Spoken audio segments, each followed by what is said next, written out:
Nós temos vivido um período em que na igreja evangélica tem sido desvalorizado cada vez mais aquilo que Deus estabeleceu como absoluto para o seu povo, como algo que realmente deve ser preservado. Por exemplo, nós temos visto um enfraquecimento constante do casamento.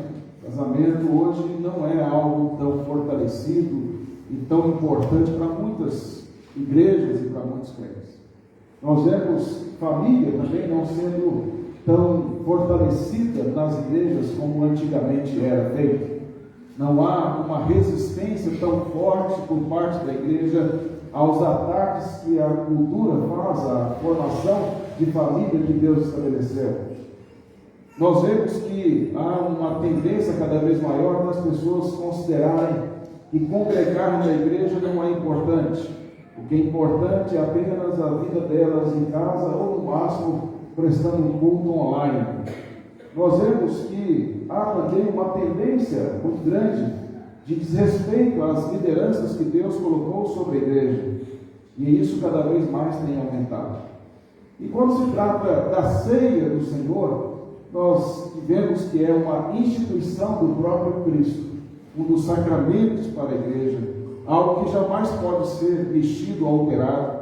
Nós vemos que há muitas práticas que estão cada vez mais tornando a ceia como algo que não tem valor, algo profano. A palavra profano é comum, tornando a prática ou participar da ceia como algo comum.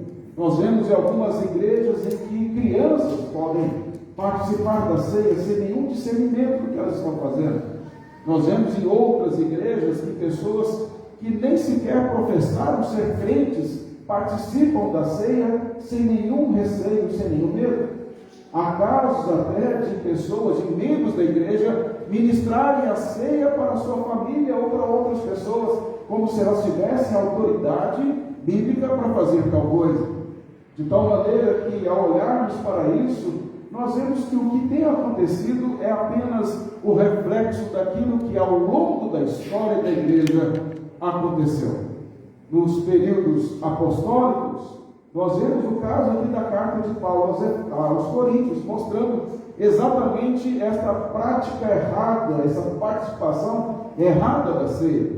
Quando avançamos mais na história da igreja, nós vemos o período de João Calvino em Genebra, os libertinos que eram membros da igreja de Genebra, mas que viviam nas práticas imorais das mais absurdas, e chegaram ao ponto de entrar com espadas, que era o revólver da época, entrar com espadas dentro da igreja para tentar forçar Calvino a ministrar a ceia para eles. Então estas coisas, infelizmente, ocorrem ao longo da história da igreja.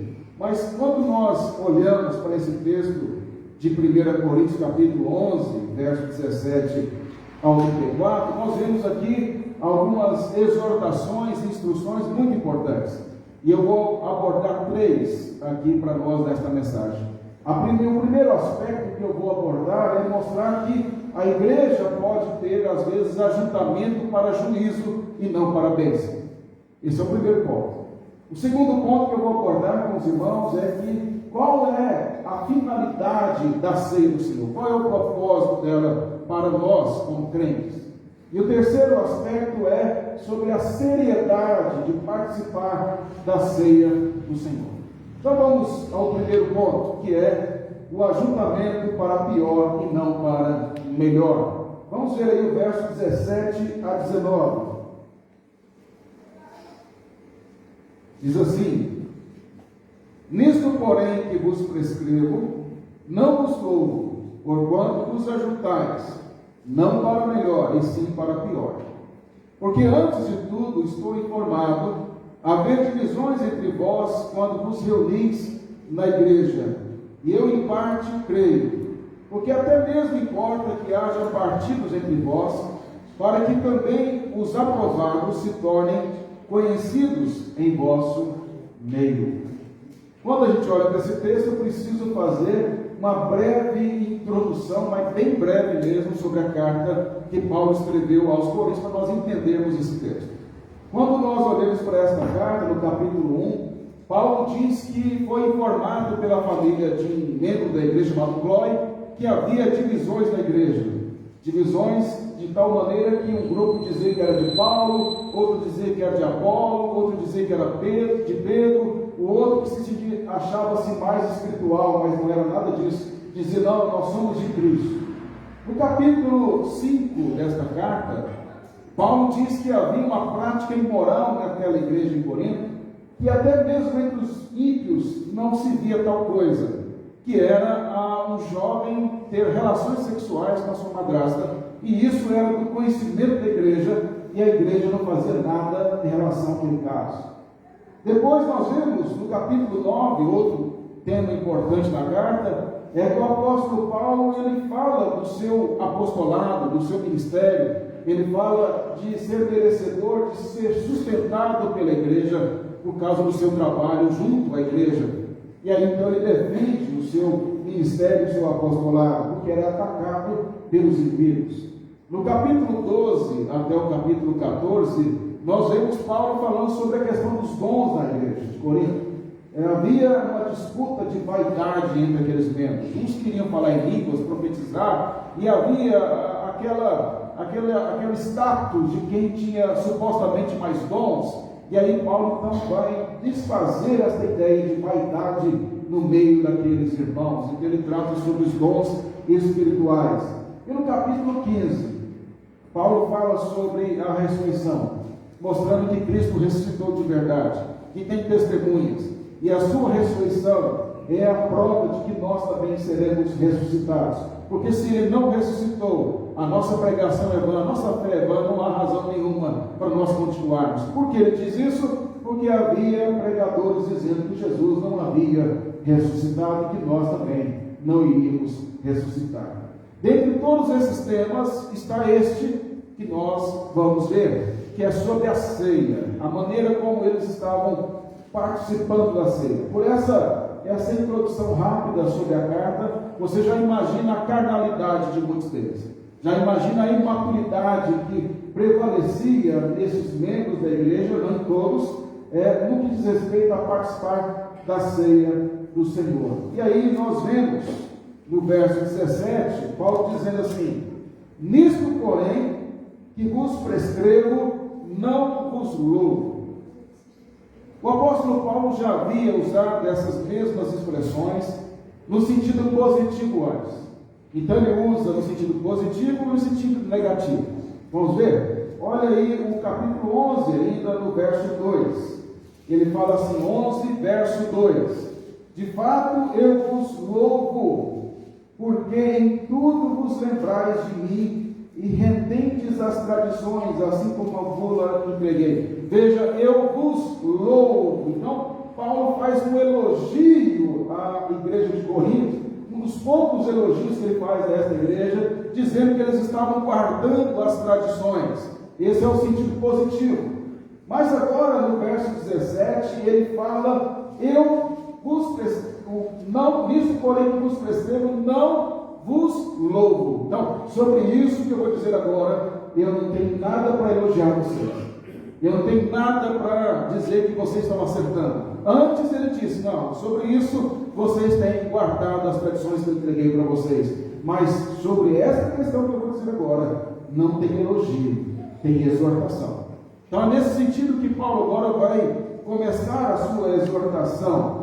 E aí nós vemos que Paulo, ele, quando diz, quando ele diz, no misto, porém, que vos prescrevo, não vos louvo, portanto, vos ajuntais, não para melhor, e sim para pior. Paulo está mostrando que aqueles crentes, quando eles se reuniam para adorar a Deus, quando eles se reuniam para ter confraternização, quando eles se reuniam para a ceia do Senhor, Paulo diz que eles não se reuniam para o bem, mas se reuniam para aquilo que era ruim, não para o melhor, e sim para o pior. Agora, por que Paulo diz isso?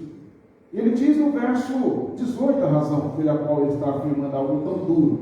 Ele diz, porque antes de tudo estou informado, haver divisões entre vós, quando vos reunis na igreja, e eu em parte o creio. Paulo está dizendo que a razão pelo qual aqueles crentes, quando se reuniam, não era para melhor e sim para pior, é porque eles se reuniam mesmo tendo divisões, contendas entre eles. Ele mostra que aquela igreja estava realmente dividida. Mas é interessante que quando Paulo fala nesse texto que a igreja tinha divisões, haver divisões entre eles, ele não está falando do mesmo sentido das divisões do capítulo 1. Lá no capítulo 1 desta carta, como eu já citei, no verso 11 e 12, ele fala que ficou sabendo que havia contendas entre aqueles irmãos e que havia esses grupos de Paulo, de Apolo, de Pedro, de Cristo. Então havia lá os grupinhos da igreja.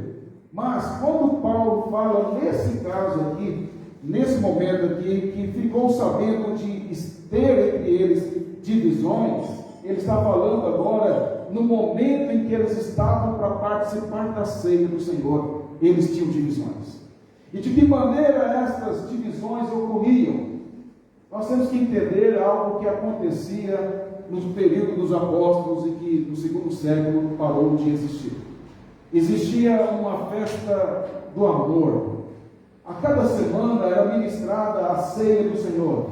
A ceia do Senhor pode ser ministrada uma vez por mês, pode ser ministrada todos os domingos do mês, pode ser ministrada uma vez por ano. Isso não, a Bíblia não diz quantas vezes devemos ministrar a ceia. Cada igreja em cada região determina o tempo que deve se fazer isso. Mas nos parece que a igreja primitiva, ela ministrava a ceia toda semana. E aí então tinha um momento em que as famílias levavam as suas refeições para a igreja, para poder compartilhar umas com as outras, para que os membros da igreja mais pobres pudessem comer também, se alimentar. Então era um aspecto social, espiritual, e se preparava então para poder estar juntos na ceia do Senhor. Nós vemos isso ocorrendo lá em Atos, quando diz do partir do pão. E alguns entendem que a igreja fazia isso porque Jesus ministrou e instituiu a ceia no dia da Páscoa e no momento de refeição. Então a igreja imitava a Cristo nesse sentido. Vamos fazer uma refeição e depois nós vamos ter a ceia do Senhor. E lá em Corinto eles se reuniam nas casas.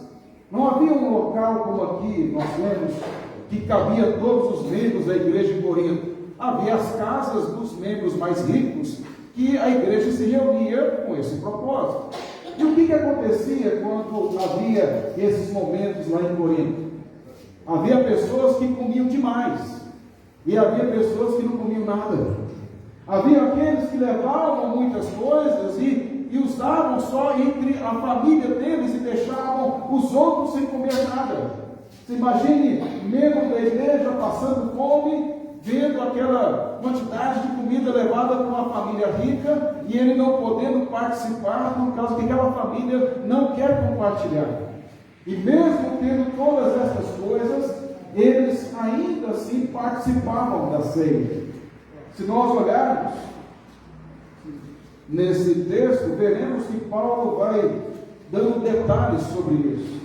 No verso 18, como já vimos, Paulo diz que havia divisões entre eles, nesse momento aí, da confraternização, da festa ágape, da festa do amor, e depois participavam da ceia. Depois, no verso 21, ele diz assim: porque ao comerdes cada um, toma antecipadamente a sua própria ceia, e há que tenha fome, ao passo que há também quem se embriague.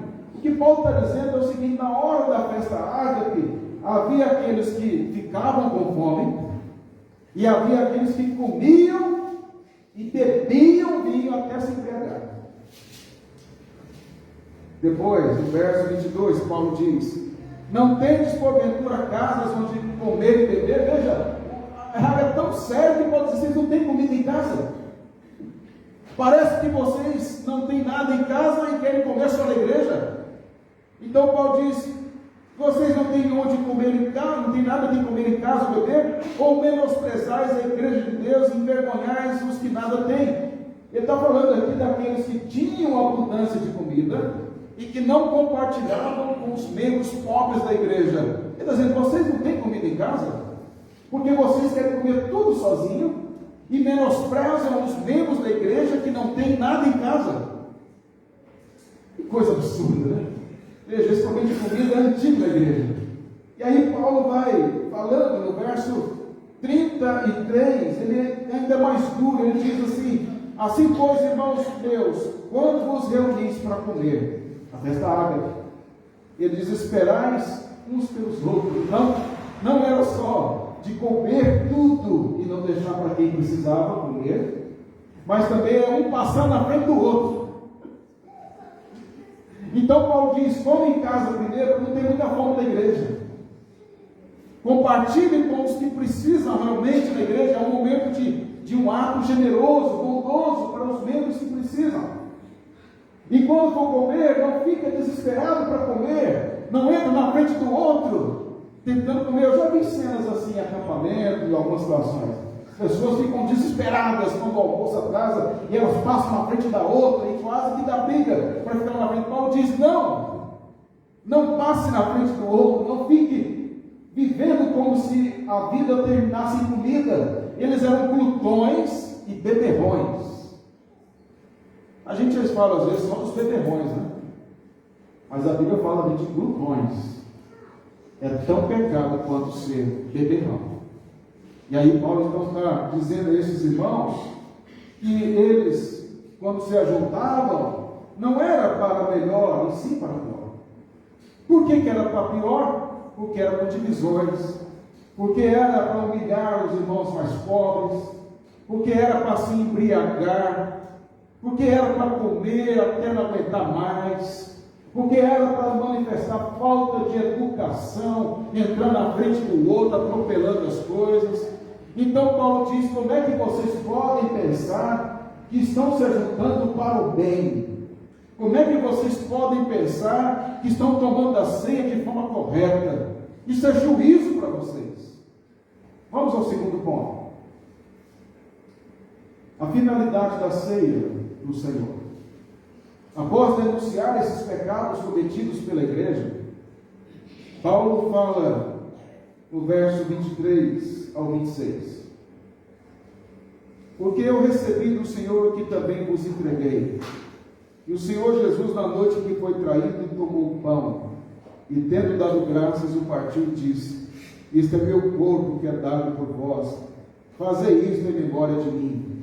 Por semelhante modo, depois de haver ceado, tomou também um cálice, dizendo: este cálice é a nova aliança no meu sangue. Fazei isto todas as vezes que o beberes em memória de mim. Porque todas as vezes que comerdes este pão e beberdes do cálice, anunciais a morte do Senhor até que Ele venha. Primeira coisa que destaco, vocês podem observar no verso 23, Paulo diz que ele recebeu esta instituição, esta instrução sobre a ceia do próprio Senhor Jesus. Mas Paulo não estava entre os apóstolos quando Jesus instituiu a ceia. Paulo foi convertido depois, a caminho de Damasco, como nós sabemos, e chamado para o apostolado. Mas então a pergunta é: quando foi então que Paulo foi ensinado pelo próprio Senhor Jesus? Ele não diz que foi ensinado por Pedro, por João, ou qualquer um dos apóstolos. Ele foi ensinado e recebeu do próprio Senhor Jesus. Depois, se você quiser, leia a carta de Paulo aos Gálatas, no capítulo 1, a partir do verso 11, onde ele diz que ele não recebeu chamado de homem algum, ele não foi lá em Jerusalém para aprender com Pedro, ser instruído pelos apóstolos, mas ele recebeu do próprio Senhor Jesus por visões, por revelações, as instruções, e ele ficou 14 anos isolado na Síria, aprendendo do Senhor Jesus, o Senhor Jesus revelando, ensinando a Paulo. Ele ficou 14 anos depois da sua conversão, aperfeiçoando a sua teologia, sendo corrigido por Cristo, sendo instruído. Quer dizer que Jesus muitas e muitas vezes apareceu a Paulo e o instruiu sobre tudo que ele precisava saber. E uma destas ocasiões, Paulo foi instruído pelo Senhor Jesus, diretamente pelo próprio Cristo, de como ele deveria instruir as igrejas acerca da ceia do Senhor. Então ele diz com autoridade apostólica que estava sendo questionada por muitos ali em Corinto, dizendo: eu recebi do Senhor, foi Ele que me deu, foi Ele que me instruiu, eu não recebi de Pedro, de Esther, de ninguém, eu recebi do próprio Cristo, e isso que eu vou passar para vocês. E o que ele recebeu aqui é exatamente como Jesus instruiu os demais apóstolos quando estava antes da sua morte na cruz. Mas o que nós também temos que ver aqui nesse texto é que Paulo nos mostra, irmãos, que o centro da ceia, e entenda que nesse contexto aqui, ceia está ligada a culto a Deus, e é exatamente isso porque nós fazemos a ceia no culto. Então o culto e a ceia dentro do culto, ela tem como centro Cristo Jesus. Não é eu e você. O centro da adoração não é a gente. Isso eu sei que fere o orgulho e a vaidade do homem.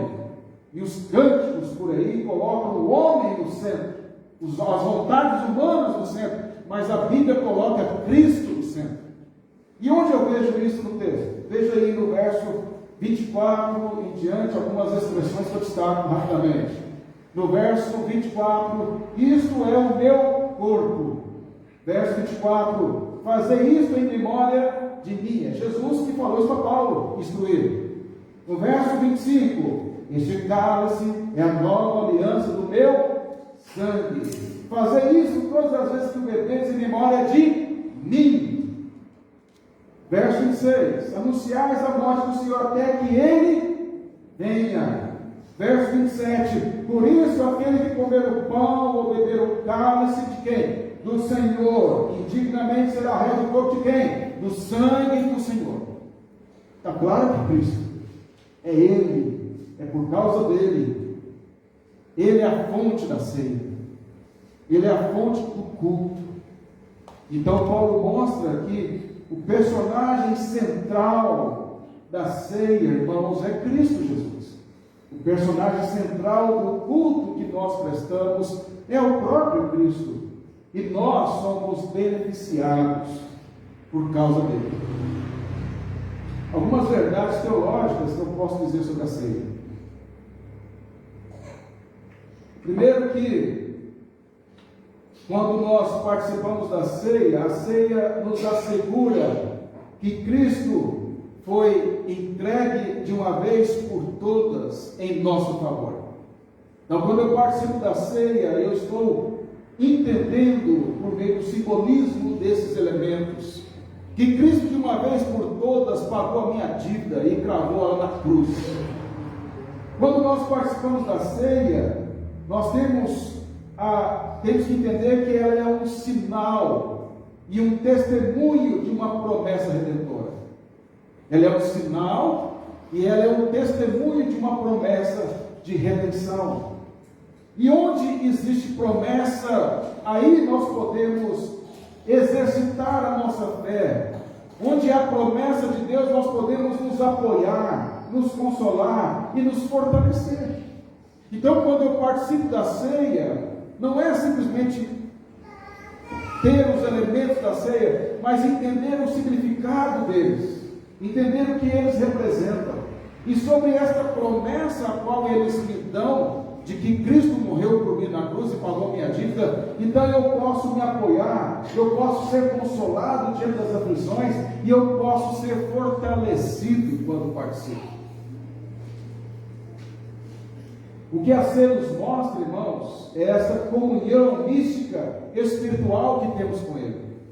O Senhor Jesus está de tal modo incorporado em nós, e nós nele, que nós podemos dizer, por causa disso, que tudo que é dele é nosso, e tudo que é nosso é dele.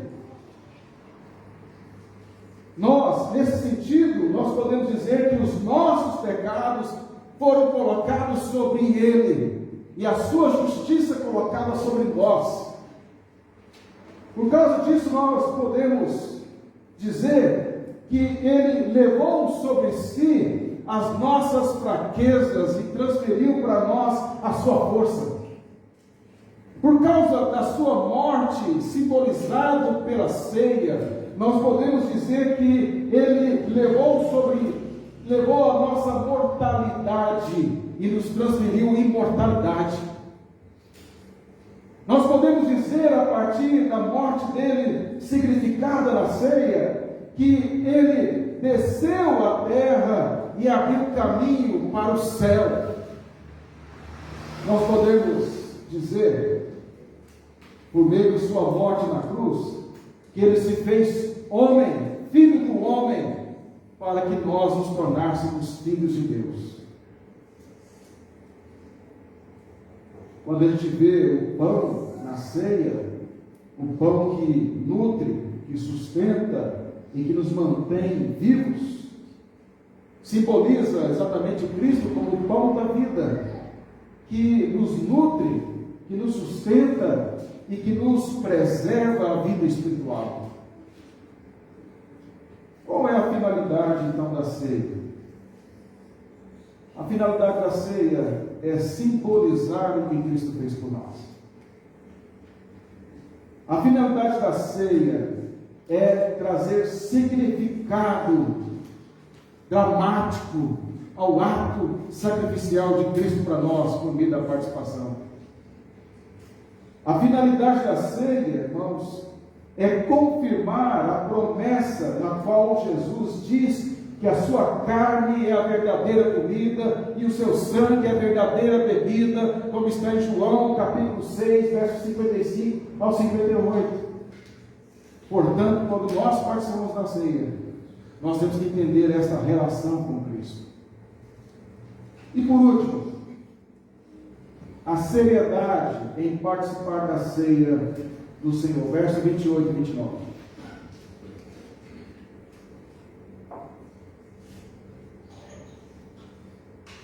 Verso 28 e 29 diz: examine-se, pois, o homem a si mesmo, e assim como do pão, e beba do cálice. Pois quem come e bebe sem discernir o corpo, come e bebe juízo para si. O apóstolo Paulo agora, depois de ter falado a razão pela qual eles se ajuntavam para pior e não para melhor, depois dele falar teologicamente o que a ceia é, agora Paulo diz como nós devemos participar dela. E aí ele diz a primeira coisa que está no verso 28: examine-se, pois, o homem a si mesmo. Nós temos que entender que isso aqui é uma ordem, não é uma opção. Paulo está dizendo que nós temos que nos examinar, é autoexame. Você não tem que pensar se o seu irmão do lado é digno ou não de participar da ceia. Você tem que se preocupar se você é digno de participar da ceia.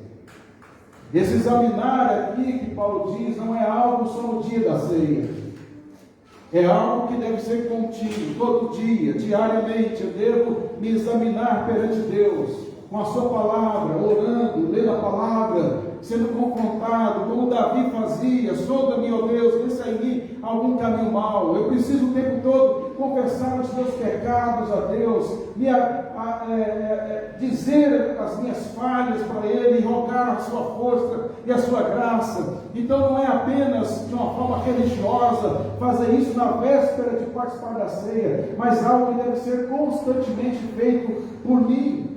O que Paulo está dizendo é que eu devo olhar para dentro do meu coração e não fazer aquilo que os irmãos em Corinto faziam, a maior parte deles, olhar para o irmão como juiz do irmão.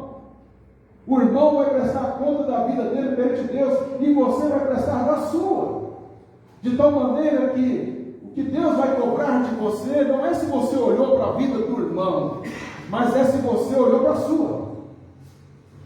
É se você realmente se auto-examinou. Porque é muito fácil nós olharmos para a vida do irmão. E é confortável, porque aí tira o foco de nós mesmos. Eu sou assim, mas o irmão está fazendo isso. Eu sou assim, mas o outro faz isso. Mas quando nós esquecemos o que o outro está fazendo, certo ou não, e olhamos para a nossa vida, aí as coisas mudam de figura. Porque aí só resta humilhar perante Deus. E é isso que Paulo está dizendo: examine-se, pois, o homem a si mesmo. E ao fazer isso corretamente, participe da ceia. Outra coisa que Paulo diz é no verso 29. Ele diz: pois quem come e bebe sem discernir o corpo, come e bebe juízo para si. Paulo fala que é preciso ter discernimento para participar da ceia. Discernimento envolve a nossa razão. É entender tudo aquilo que eu já falei antes aqui sobre a ceia e mais.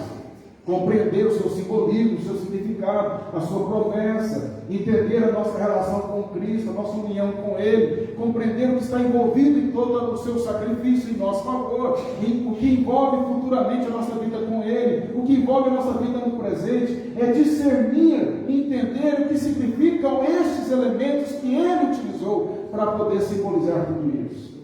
Por isso que nós não oferecemos e não damos para as crianças. As crianças não têm discernimento para isso ainda. Elas precisam chegar à idade da razão. Elas precisam chegar a uma idade da adolescência capazes de discernir por elas mesmas o que elas estão fazendo depois de professarem a sua fé. A ceia não é brincadeira de criança, de dar para as crianças para treiná-las. Não existe isso.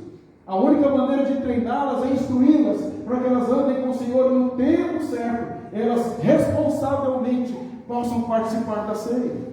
A ceia não é para ser ministrada para pessoas não crentes, porque a ceia é apenas para quem é crente, para quem está incorporado a Cristo, para quem faz parte do corpo de Cristo, para quem verdadeiramente é crente, que examinou a si mesmo, que anda com o Senhor, que se humilha perante Ele, e nem a todos os membros da igreja que poderiam participar, como estes aqui. Muitos destes não podiam participar, porque estavam em pecado e porque muitos não eram crentes. E aí Paulo diz, ele mostra que esse discernimento é que nós não podemos participar da forma indigna da ceia. O que isso quer dizer? É lógico que em termos bem puros, assim, bem secos, vamos dizer assim, nenhum de nós é digno de participar.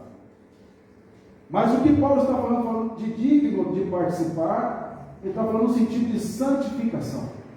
Os crentes que se santificam, que se arrependem, que lutam contra o seu pecado, estes podem, que se examinam, que discernem, estes, Paulo diz que podem participar. Agora, olha só, irmãos, quais as consequências de participar da ceia de forma indigna? No verso 29, ele diz que é juízo para si. Participar da ceia sem examinar, sem discernir, não é bênção. É juízo de Deus.